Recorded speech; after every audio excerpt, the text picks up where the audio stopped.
This is Still Searching. So, welcome back, Tina. Today, we're going to talk missing persons. It's been called a nationwide epidemic, definitely a growing problem, as we were just talking about, that continues to increase all the time. So, let's talk just a little bit generally about missing persons cases and why they can be so hard to solve sometimes.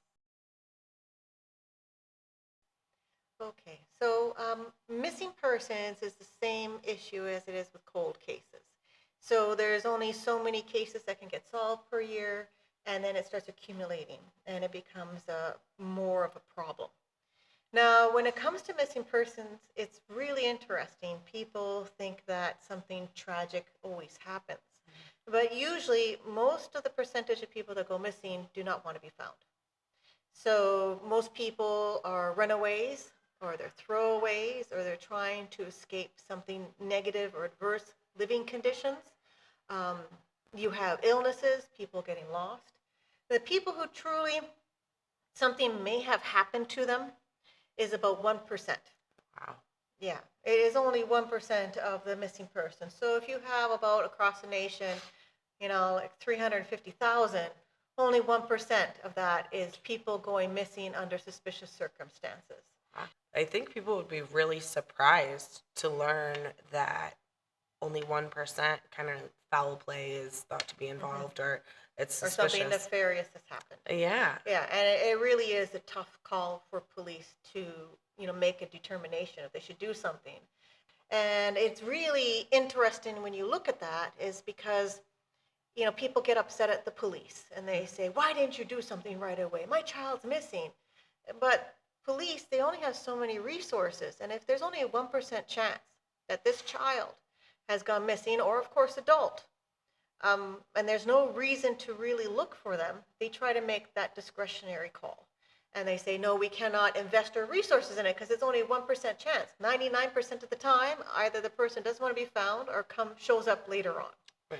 And it gets even more muddled when you talk about the different people that go missing.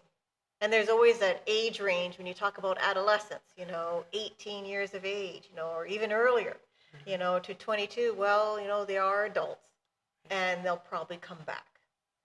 But as we already know, there are scenarios, as we probably talked about many times, Suzanne Lyle, is when she went missing in 1998, she definitely, in that scenario, she definitely went missing like something happened to her because she was so routine in her lifestyle. She was living in a dorm. There was nothing, showing that she may have committed suicide. And that's another element here we have to talk about.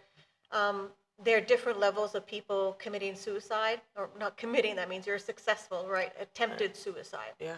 So when you have attempted suicide, it's usually a call for help and you want to be found. And there's some people who commit suicide, they do not want to be found because they find places to hide, to kill themselves so they will not be saved.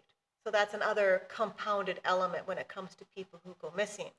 That's a lot of times kind of like where people go off into the woods, or you hear about like a missing hiker who had a history of such and such, or who was going through a job loss or a relationship ending or some sort of traumatic event that kind of drove them to do that. But then sometimes you just have a hiker who gets lost. And like you said, it's really hard to make that determination, I'm sure. It is very difficult. And when you have those elements there, it's just like, okay, well, this person was fighting depression for a long time. It was clinical, meaning it's lasted for many months. And so maybe it was intentional. So it's really hard to make the call saying yes, especially when it comes to adults. Yes, this person's missing, we have to pursue this, and this is when people at that age are trying to strike off to be more independent, and I don't care what you say, Mom, I'm going to be out all night, even though you say to be home at 11, don't panic. But there are certain scenarios, like in Monroe County when we had the young missing girl. That was a scenario because when you have these news announcements, when we talk about missing children, first of all, okay? And there's also exploited children that come hand in hand, like with NECMEC. They have, missing and exploited children. The reason why we have the term exploited with that is that we have your predators, that are out there, and they are the ones that are most likely to kidnap a child, for their own goals of that are sexual, in a sense. And so, how do you know that might be a possibility? So when you hear on the news and you're like, child's missing, so the next thing that goes to my head, where are the parents? Similar to this case that's in the news right now Mhm. in Washington, where the three little girls were just found Oh yes, deceased, and the that's father had tragic. taken them. But that's, a whole other Mhm. animal in itself. Yes, but the father took it. That's kind of a very much unique scenario. I haven't looked into the scenario of these cases to talk more about that. Right. The father, if you look about matricide and why women kill children, that's studied more because of the shock of women being more nurturing. Sometimes women kill children just to strike back at the spouse. So I kind of wonder that That perhaps the seems father like was that. doing the same thing. Hmm. But men and women were kind of wired a little different in motivation, Right. and especially when you look at how women kill and how men kill, men have a more there's more of a deviance, or more likely to dismember, mutilate the body, Hmm. and so on. And so if you look at the serial killers, Eileen Vermeros or other female serial killers, they're usually like angels of death. So they kill people when they're terminally ill, and it's very subtle, Hmm. drug overdose. Right. Okay, or the other one is I'm just going to shoot him in the head and go. Yeah. And that's They're Eileen not going to Vermeros. violently slash someone's Yeah, body. yeah, Or, they're yeah. not going to slash them. They're not Hmm. going to rape them. The sadistic tendencies presents itself very differently Right. between gender. So gender does have a role in that. So when you have that element of the father killing the children when the children go missing, they probably thought that the father did take, because that's what you usually do. Who's there? Parents, family members, they're all present. Oh my God, where's this kid? Right. And you usually have a very small window before that predator does end up killing. Now, these child molesters out there, they're not pedophiles. There is a big difference between the two. Pedophiles have a love, which they believe, towards the child. They're actually less likely to have intercourse with them. Hmm. And they usually end up fondling, and they don't engage in activities past that. So they don't want to hurt the child. Perhaps some do. Okay. I'm sure, as I would say, Dr. Kunkel can elaborate more Yeah. on those elements there. But they're not as likely. There's many subtypes of pedophiles, though. Right. But in general, if you use a broad brush on that, pedophiles are not as likely to do a scenario of kidnapping and killing. But then we have your child molester. Okay, your child molester is more there to use the child as an object. Okay, and actually they're not looking to build a relationship like pedophiles are seeking, because they're regressed. So you It's have just this, something they desire and something yeah, they a want. desire, or the Yeah. child's just there. So it is like, so when children go missing, and that's why they have the term exploited. And if all family members and relatives are accounted for, and this child's missing, something may have happened that's horribly wrong. And it really makes me sad when I go through my mental checklist and I hear this stuff on the news. I'm like, oh my God, this is horrible. It wasn't this. You kind of know, looking at it, like it seems to go one way or the other. Yeah, it does.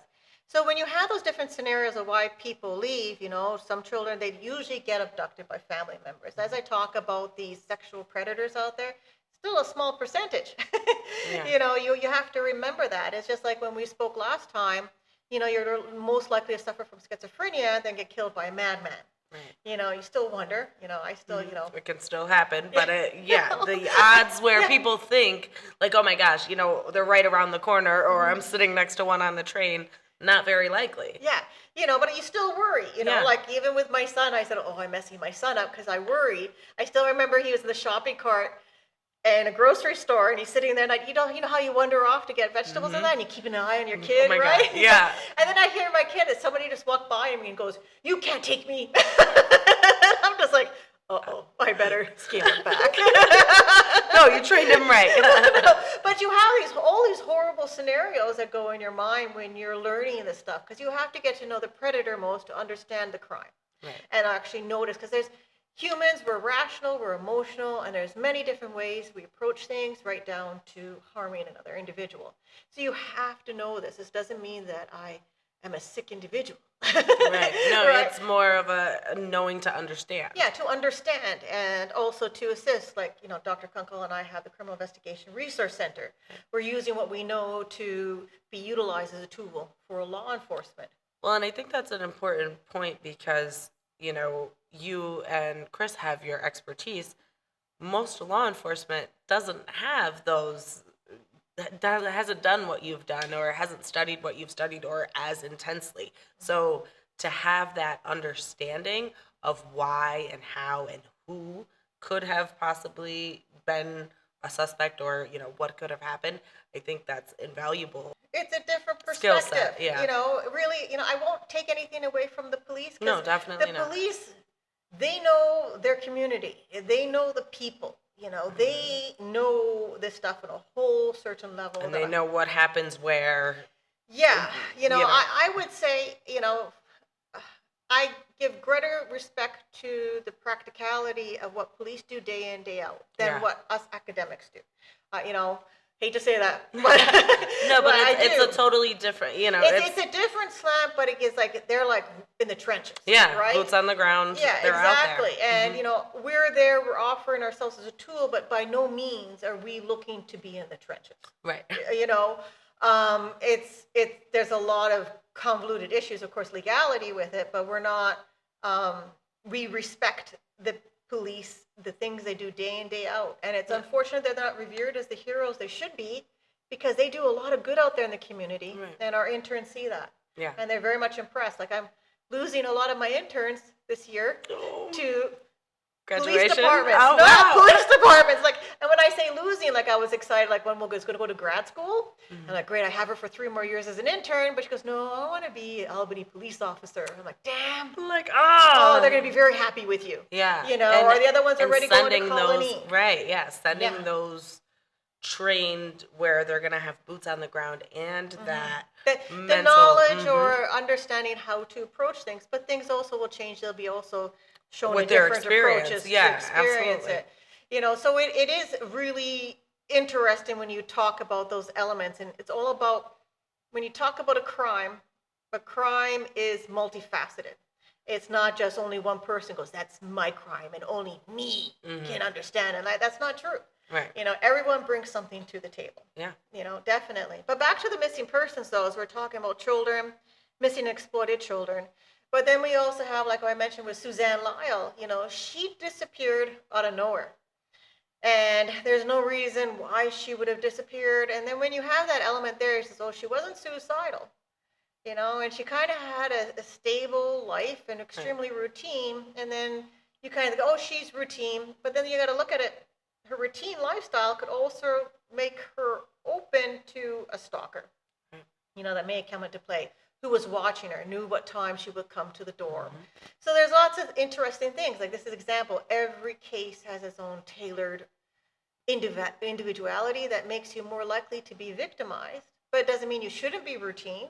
Right. It was Yeah. just this one special case. Right. Things came together. And it seems like there are things like you can't just categorize like, okay, Suzanne Lyle was routine and, she was routine and she also was like, she didn't have any signs of mental health or, there was no suspicious behavior. Like, there are all these different pieces that come together. It's not this just one straight up and down, okay, you check this box, then you check all these boxes. It's like you have to pull from different areas, and those different little clues, I guess you could call them, kind of help you paint that bigger picture. And like you said, then every single case is different. I mean, I think you could probably even say with a serial killer, yes, they have a pattern, but every single kill or instance is not going to be exactly the same. There's a different factor. Maybe the weather was different, like small little tiny things that just create a unique scenario every time. One thing is that each victim is unique. Yeah. And you can't say that, oh, they're all the same. They're not. Each victim is unique, just like each person is an individual. And you have to, and the thing is that's great about each person being unique is that is all you have left. In a missing person case or a homicide, you're like, okay, We don't have anything else, but we have the What's victim. different? Yeah. What is it about this person that Mm-hmm. makes them unique? What is it about this person that makes them more susceptible to being taken? Mm-hmm. There's also other elements, or what is unique about this individual that brought him down the route, unfortunately, to commit suicide, or down the road of you have addiction, down the road of overdosing, especially with fentanyl. So you have to go through that, okay, what happened? And then not only that, finding missing persons really interesting in a sense is that if a person actually intentionally wanted to kill, or a person, the individual was over someone's house and overdosed, okay, and then you got this body on you, right? Okay, well, killed him, what am I going to do with the body, right? Because, if it's a body, you have a case, right? Yeah. Now, it is interesting, like in this area, when you look around, you think, oh, there's so many places to put a body, and you think about driving, and there's water, there's woods, drive along 787, look at all those trees there. Wow, yeah, that's a good place to dump a body, right? Well, I mean, you're shaking your head like, no, I don't think that way. But I do think every time I drive by a trash bag on the side of the road, I'm like, there's evidence in there. Like, since I was a kid, yes. Really? I think, the reason I was shaking my head is because you would think that, but then, at least in my mind, I would think when you actually have that body and you're like, oh shit, what do I do with it? Like, all those trees, all that water, like it's not just going to come to mind. And how many people are in this world? There's always somebody passing by. Is. And I was going to ask you how the numbers are still so astronomical in a time where, like, I make a joke sometimes at work that you can't commit a crime in 2025 without being seen on camera somewhere, somehow, whether it's a business, a Ring doorbell, cell phone that somebody pulls out because you look weird, like, anything, somebody that's going to be somewhere seen. It's more spread out in the capital region. Yeah. But the other thing is that's really interesting, it's like New York City. New York City, there's population density and everything like that, but how does the criminal get away disposing the body there? And you have to think of it, most people there don't have cars. Right. And so you have a body, and then they what? have to understand, how do you hide a body in something that's so populated? Like, that takes some ingenuity, and to make sure that person doesn't get found, right. At least for a while. Yeah. It gives you time to run off. So it's really interesting, like boardwalks or, in buildings, and so on. Like, there's many ways that you can hide a body, and it's a different perspective. So when you even look at your scenery or where you're at or the city or how people get around or how things are frequented, or if there's a lot of cell phone footage or people or even camera footage, that's worked into the plan. And how do I get rid of this body? Yeah. So when people go missing and trying to find the body is it's difficult. And we also have, NamUs. And if you go on to NamUs, it's a huge database, and they pinpoint everything nationally, and they do try their best to identify missing persons. Some missing persons are unclaimed, meaning that they're identified and not claimed, and then other people, they're not even identified. And that's their remains. And that's why it's so important when, I assist Mary Lyle with Missing Persons Day, we always make sure there's DNA kits. Is your DNA uploaded? Is it in GenMatch? Does NamUs have something? Yeah. Do you have the correct DNA? You have to ask the questions, the DNA that you're taking to the person, true genealogical relative, meaning, or genetic relative, meaning that, are you sure it's the same mom? Yeah. Are you sure? You have to ask those questions with genetics, because truly it's relationships that makes parents and aunts and uncles and that. But yet, for genealogy to work, you have to be genetically related. Yeah. And then when they have DNA, what makes it even more difficult, you have to hope. All they do, okay, we got DNA. Now they upload it to NamUs. Well, that's what I was thinking, right? That what if that person never submitted their DNA? Or, now we have genealogy and things that can help with that. But again, what if, I've never put my DNA into the system. What if, God forbid, something happened to me? You could have my DNA after. There are a lot of unidentified people there. So they do find bodies in the streets, but they just don't know who they are. Right. So it's really, interesting that we have these elements, or they have the bodies, but they're in for DNA testing, but there's such a backlog on it. So it's not like they're not trying. So you have all these, elements here when you have a case going back to, well, there's only a 1% chance this person, something really bad happened to them. So should you invest the technology to test to see if you can locate them? But in general, missing persons cases, you don't have physical evidence like you would do in a homicide. And I was going to mention, Dr. Mercedes Fabian. She could talk about bones and how you could tell. It's really interesting. People don't realize that, just by certain bones, you could tell gender or how bones are developed, and age. And so that stuff's pretty interesting. But Yeah. unfortunately, when you pull up on NamUs, like today, we were looking up NamUs, and we're like, damn, it just says partial skeletalized body. You're like, damn, okay, can you tell me what bones exactly they are? Yeah, which ones? Yeah, Yeah. but, I shouldn't know. But law enforcement could probably take it to the next step, Right. and say, yes, this possibly could be the body of the missing. And what you usually do the next step is, if this is the remains of the missing, how close is it to where she hung out with her friends that night? Okay, and then you look into that. It just complicates the matter, when you do find skeletal remains, what really happened to this. But the wonderful thing is with skeletal remains, you can test it for DNA. Well, you have to have certain elements of the bones for testing. And if you do talk to Dr. Fabian, she can be more specific in where you can draw the DNA. From what I understand, it's teeth, anything with a marrow or your femur. Okay. They like taking femurs, which makes sense. It's the largest, right? And so they do contest and identify the person that way. But then you got backlogs, Right.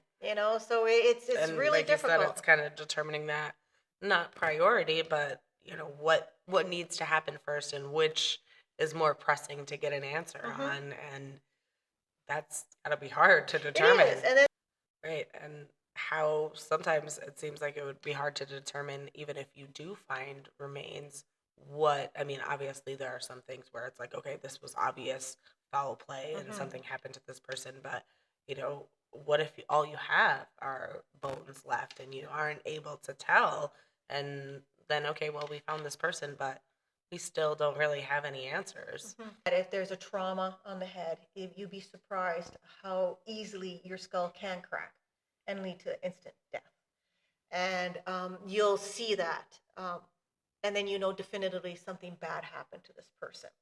And sometimes by tool analysis and the breaking of it, you can actually guess Right, the what the size or- size and yeah. shape. But it depends how decomposed and how clean the skeletal remains Well, that's are. what I was just wondering when you said that is, well, what if the skeletal remains were out in the elements and something happened to the skull post-mortem, Oh, animals. Yeah, Yeah, so like, food's food, right?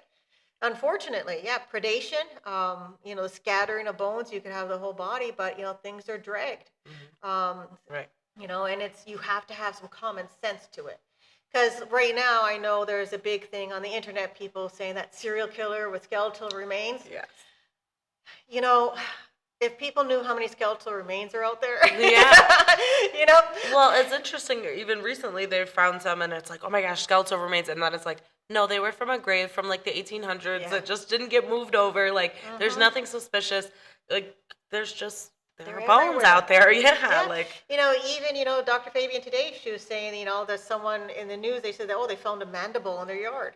And I'm just like, geez, just a mandible, nothing else, darn. Yeah, but it's interesting how much we are surrounded by bones. There's battle history here. Yeah. And not only the battle history is, there's places that were used as orphanages and that. And you might, I look at places that used to be orphanages and I look around like, where's the cemetery? Yeah, like it's somewhere. It goes like with the residential schooling that they had with First Nations. Where's the cemetery? So the bodies have to still be there even though it's being used for something else. So it is really, interesting that people don't realize that. And you can't just run with, if it's skeletal remains, it's a serial killer. Right. And, the serial killer has to etch his name in the bones to show that it's actually a serial killer. Or it has to be the same type of strike on each skeletal remains and the knife has to be really sharp to mark the bone. So this idea, I, it's hard. It's fun, Yeah. absolutely. But to, right now it's just conjecture right now, but when you have all these remains that are there, that's why we have NamUs. And to actually is a place that you have all, this data bank of all these skeletal remains to catch up with that. So we've talked about hiding a body, but now let's move on to other individuals, mental illness, addiction. Now, they complicate things when a person's living a risky lifestyle. Then you have people who are mentally ill and their choices on their own are erratic. And we also talk about people who go missing and just end up living on the streets, Yeah. a homeless lifestyle. So it's really a convoluted issue here when it comes to people who are missing, if something bad happened to them, or they just don't want to be found. The cases like this is very difficult because when a child or an adult lives a very risky lifestyle, and not only that, they can live a very nomadic lifestyle, meaning they can crash at anybody's place, right, and travel across the country. How do you locate them if they don't want to be found? You might wonder, well, what happened to them? Well, look at that person's lifestyle Yeah. before that, and then Well, and then changes. isn't there kind of the argument also of if you find that person that doesn't want to be found, like, do you really have, like, not the right to find them, but like, if it's an adult who decided to go off and Well, start over, or teenagers do that yeah, too. and then become adults, like, how far can you go looking for someone who doesn't want to be found, and how do you necessarily know if it's someone who doesn't want to be found? Exactly. And not only that, there's another thing. If you look at someone who's living a risky lifestyle, you're going to go and say, okay, well, this person's going to be harder to find because they know how to not be Avoid, detected. right. Yeah. And so they're traveling that way. But, some police officers I talked to, they said in this day and age, you can't hide. How are people still able to go missing in such a digital, see everything world? Well, not everything's covered by camera. That's the other thing too. They right down to homicides. It just, well, that street's not well. It's not. There's no videotape. Nothing. So there are places that things aren't followed. I still remember the one student he was at the College of St. Rose, and he disappeared. And with footage, they were able to follow where he was going, but then they believe he committed suicide, right? And there was a delay. And the delay of getting camera footage and following where their footsteps are, and then they found the body because it ended and it was still in the area. But then you try to follow the person's footsteps, but if they don't want to be found, they're not going to have. Yeah, they're going to try and find invisible footsteps to leave. Yeah. And when you're dealing with, mentally ill or addicts or people that, when you're ill, you're not living a risky lifestyle. However, certain disorders, when you're in a very manic stage, you can be hypersexual, very energetic, so you can start being risky making during risky those phases. Choices. Yeah, exactly. And when you look at that, and in a case of someone who's so risky, you're like, I don't know where to start, kind of scenario. Like, did this person just not want to be found, or did this person something bad make a happen risky to them? choice and it ended badly? Yeah, and an altercation happened, aggravated assault, and then ended up left bleeding in the street or something like that. You just don't know, but then you think, well, the body, right? But it's amazing. Even in New York City, the OCME, there are a lot of unidentified people. You've brought up, I get very interested in the runaway versus missing persons when we're talking juvenile, because just in my line of work, I see all the time, like, I'll see things posted on social media maybe about, oh, this child is missing, usually from some sort of facility, like a live on campus kind of thing, maybe foster care, behavioral centers, things like that. And it doesn't get a police report, or not a police report. It doesn't. We don't get something from police. It's just family members out there advocating, or Yes. that I struggle with that, because yes, there may be a 15-year-old who decided she wants to leave, and she's left 100 times before, and this is a pattern. Even if they find her, it's going to happen again. In my mind, it's like, it's still a 15-year-old out there, like, with no protect. Like, Yeah. go find her. Like, I have a hard time with just saying, okay, well, they decided to run away when they're still a child. I know that's not fair to the adults that just decide not to be found, but as a mom, I just can't imagine saying, no, this kid just decided to run away. No, they're a kid. They don't get to run away. Yeah. Like, go get them and bring them back. And so how? Well, you got to think about it. Yeah. Your idea of a 15-year-old is very different than a 50-year-old that has to raise themselves by themselves, right? True. So a 15-year-old that you would know, right, is very different than a 15-year-old that Could nobody, survive on the streets. Yeah, survive on the streets. I take care of myself, and they're proud of it. And when they run away, they're running away from something. So even though you think of it, this 15-year-old probably knows a way to take care of himself. But the thing is that he's vulnerable now. So when we talk about runaways, that is a very good place for predation from criminals. We have elements of, human trafficking. You also have cults. People, made jokes about cults, but they are a real thing. That's why at youth centers, that's where these people are around to victimize the young, and they're perfect. They don't have a support. Yeah, they're all in these. We have this collective kind of thought process. This is what we're teaching you. This is what you know, and we can kind of. Well, we can give you everything you want, right? If you Plus want the what we car, want. the clothing, they tantalize them. It's like, come on, and like to a kid, it's easy. Yeah. It's like just give me. And I was Yeah. like, he's like, what do you give me something? I'll do anything for you, mama. Like, no. And that's what makes them a kid. That they put things more materialistic, and they are craving for a relationship that can be possibly like a father figure, a mother figure. They do want that. Like you said, they're 15 years old, right? However, they had a situation that they had to run away from. So you have these youth centers, and then you have the trafficking, and then you have the other things like cults and so on that actually prey on these individuals. So they say, okay, well, you're vulnerable. What do you need? Yeah, what you've do you got want? nobody. I can be that somebody. And the same thing with human trafficking, the international level. Many people go missing, and the horrible thing is they're taken from countries, and they're brought here to the United States. And you're like, oh my God, it's the same thing. It's like, there has to be a market for this to continue and be successful. Right. And so there's many countries that we know of people just starving, people who just need, literally water and food on the table. And so they have a daughter. And they say, okay, and they lie to them. And they say, yes, we'll take you care of. Well, you can work for us, but they don't tell them it's prostitution. Right? So you have that vulnerability that you get to the point of being desperate and that you'll do anything.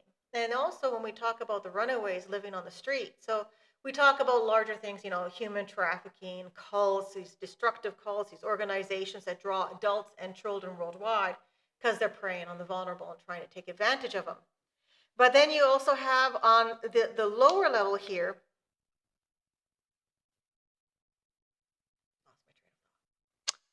living on the streets, okay, homelessness. thank you. Yes, thank you. Living on the streets is that you see the people with the signs around here. You're driving around, and it breaks my heart when I see a sign, "Hungry will do anything."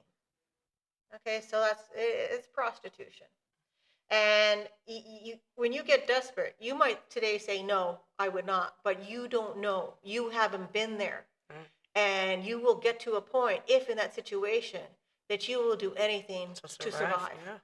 Or anything to cope with the horrible reality of what living on the streets are. So you can't judge people and say, well, that person's going to spend on alcohol and drugs. I'm like, yeah, but Are they just numbing Coping, themselves numbing to, themselves from literally. living on the streets, or numbing themselves from a certain Whatever lifestyle that they're whatever they trying to ran from. running from.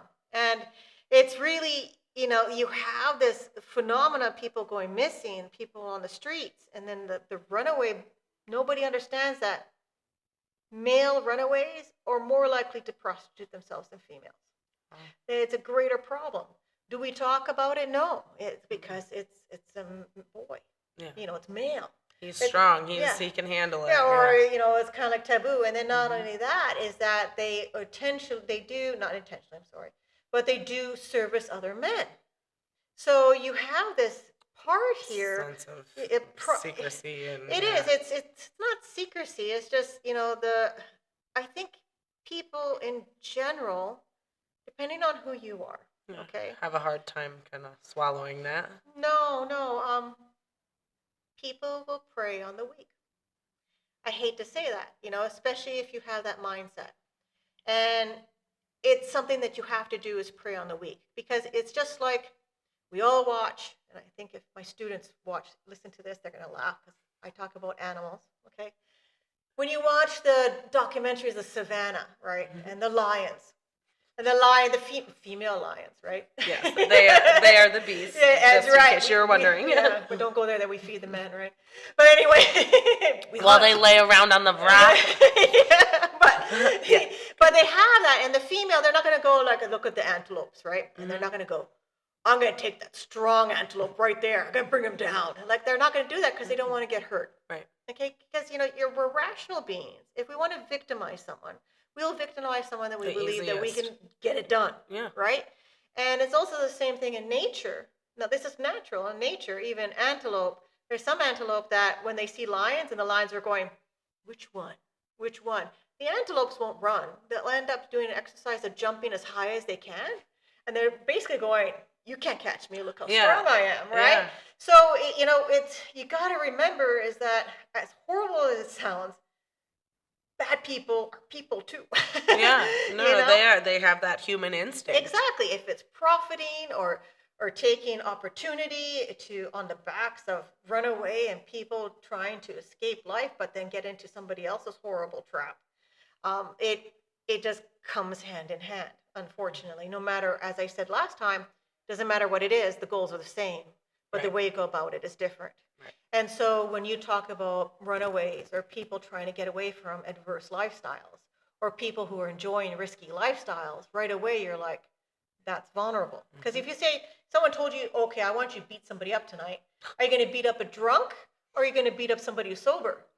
I think I'll beat up the drunk. Right. I have nothing against being drunk. No, but just as a human, especially if it's, in that scenario, it's probably something you or I don't necessarily want to do. But if we're in a situation where it's like, okay, pick one or the other, all right, we're going to pick the easier just as human nature. Like you said, it's natural. I'm not going to give myself more of a challenge, especially if it's something I'm not like really gung-ho about. Like I really don't want to do this, but I can do it to you. Yeah.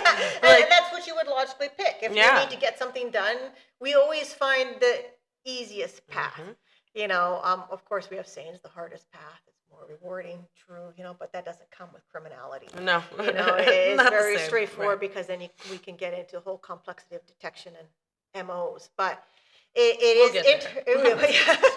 but you also talk about like the missing persons clearinghouse, the Division of Criminal Justice. They have this new program. I just saw that the other day. I was like, look phenomenal. at that. Yeah. And they just did it in the Tri-City area. And it's just phenomenal that when they sat down and said, okay, who are you missing?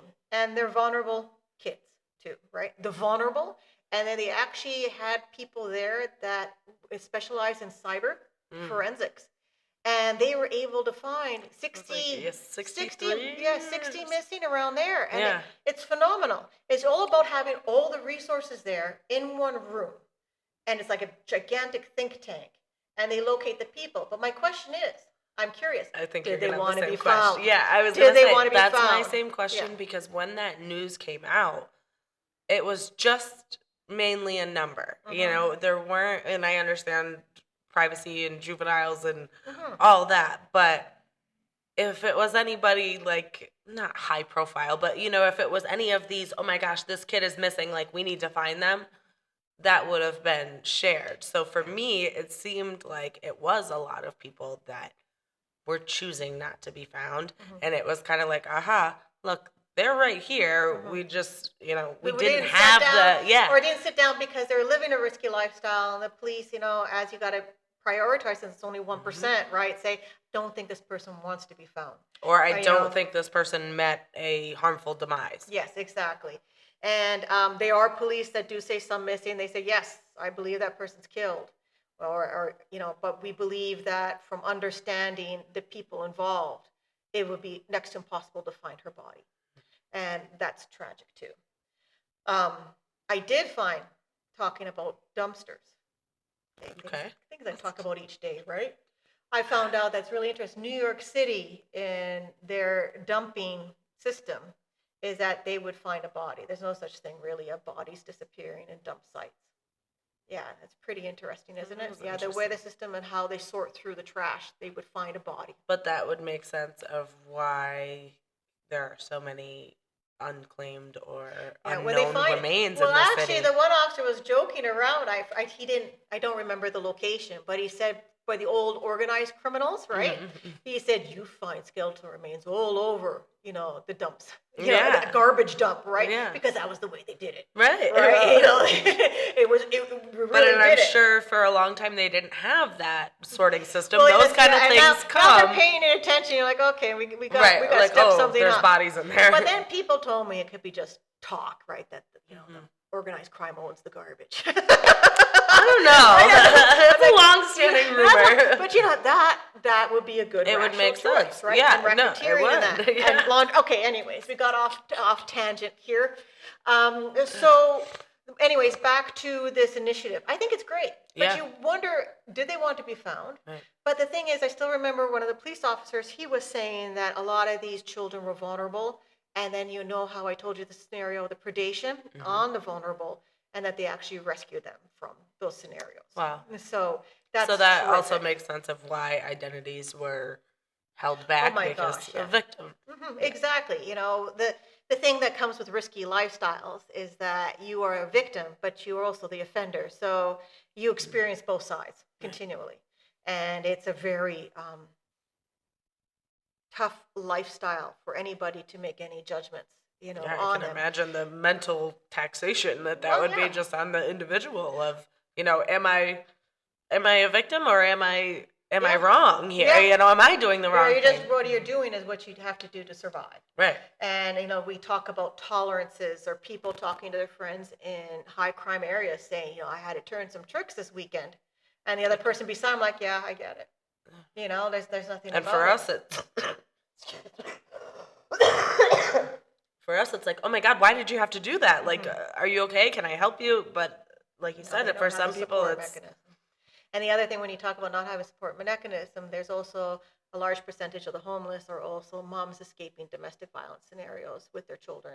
So they live on the streets. So it's kind of the scenario is like, I'd rather live on the streets than letting that man touch me again or beat me again. So when you think of that choice, you're like, yeah, I get it. Right. If you want to escape from some kind of lifestyle like that, live on the street. In those instances, maybe it happens, maybe it doesn't, but then your children can be taken away, and then you can fall into those coping mechanisms we talked about of, well, now I have nothing. I have no family, no home, no life because I tried to escape. I tried to do the right thing, and now look. Well, it's very difficult to escape from domestic situations too. That it would make sense. The only way that she feels like she can hide from her abusing husband is living on the streets, and that's how you could probably get lost and not be found again. There are many shelters and so on of people to try to assist, moms or even husbands are battered by their wives too. That there are services that are out there. The other huge issue that people don't talk about, and I find it very interesting, but it goes along the lines of vulnerable populations, are the First Nations. First Nations and the reservations, as you may call them, their young disappear. And it's trafficking, smuggling. And I did talk about in the last time about Akwesasne, the Mohawk Nation up north. They share, it's right on the Canadian border, the St. Lawrence Seaway. You have the complete international area and how kids just disappear without And a how trace. easily I'm sure it is to be gone from there. Well, Like to you be could, gone, for someone just to take them and just disappear. And it's just the issue of like, why aren't people trying to find these missing? Why can't they do, it'd be great if, DC just started the program, if they could offer the services to First Nations yeah, and say, let's sit down, let's see if we can locate these kids that are being taken. and at But least see like where they're going, or if there's a commonality, if there's, like you said, if it's trafficking, there's got to be some, at least a few cases that are the same, or went, not the same, but at least went to that same place or that same it's organization, it's a or tough lifestyle though, and some of the reservations. I think New York State, from my experience up in Canada, the reservations are extremely disorganized. I am impressed by the reservations here, how they sustain and build their own I was infrastructure going to and say they're really assistance. into Yeah. keeping themselves alive with businesses, and Oh, it's just yeah, phenomenal in yeah, comparison, yeah. right? But it's again vulnerable populations. There is one reservation up in Alberta, and the young man, they have fentanyl crises on these reservations. And if you ask these kids, why are you using them? I'm bored.